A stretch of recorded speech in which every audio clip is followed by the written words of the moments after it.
పెహల్గాం ఉగ్రదాడి జరిగినప్పటి నుంచి దేశ ప్రజలు ఒక్కటే ప్రశ్న అడుగుతున్నారు, ప్రతీకారం ఇప్పుడు. మతం అదనంగా అమాయక టూరిస్టులపై జరిగిన దాడి భారత ప్రజల మనసును తాకింది. ఆ దాడి వెనుక పాక్ ఐఎస్ఐ ప్రమేయం కూడా ఉందనడంతో ఆగ్రహం మరింతగా ఎగిసిపడింది.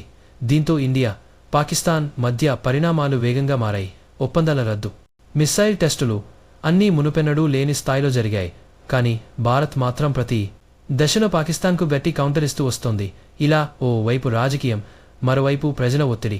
ఇంకెప్పుడు దాడి చేస్తారు అన్న ప్రశ్నలకు సమాధానంగా భారత్ సిద్ధమైంది. మే 6 అర్ధరాత్రి ఆపరేషన్ సింధూర్ పేరుతో ఇండియన్ సెక్యూరిటీ ఫోర్సెస్ పాకిస్తాన్లోని ఉగ్రవాద స్థావరాలపై భారీ దాడి చేశాయి. 9 టెర్రరిస్ట్ క్యాంపులు నిద్రలేకుండా నాశనం చేశారు.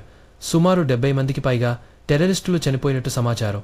ఈ విజయవంతమైన ఆపరేషన్ వల్ల దేశ ప్రజల గర్వం రెండింతలైంది. ఇది కేవలం మొదటి పాదమే. మే 7న ఉదయం దేశం మేలుకొన్నది. విజయవంతమైన ప్రతీకార దాడి వార్తతో. ఆపరేషన్ సింధూర్ ఎంత బలమైనదో ముజఫరాబాద్ వంటి ప్రాంతాలపై ఎయిర్, ల్యాండ్, నేవల్ దళాల సమన్వయంతో దాడులు జరిగాయి. ఇది బాలాకోట్ తరువాత మరొక శక్తివంతమైన సందేశం. ఈసారి దాడులు పీఓకే మాత్రమే కాదు, పాకిస్తాన్ హార్ట్లాండ్లో కూడా జరిగాయి.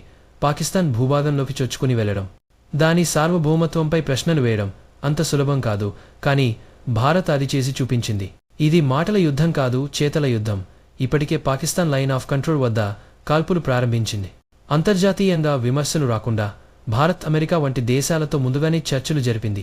ఈ దాడులు జరిగాక చాలా మంది ఒకే మాట అంటున్నారు, ఇది మొదటి అడుగు మాత్రమే, అసలైన అట ఇప్పుడే మొదలైంది.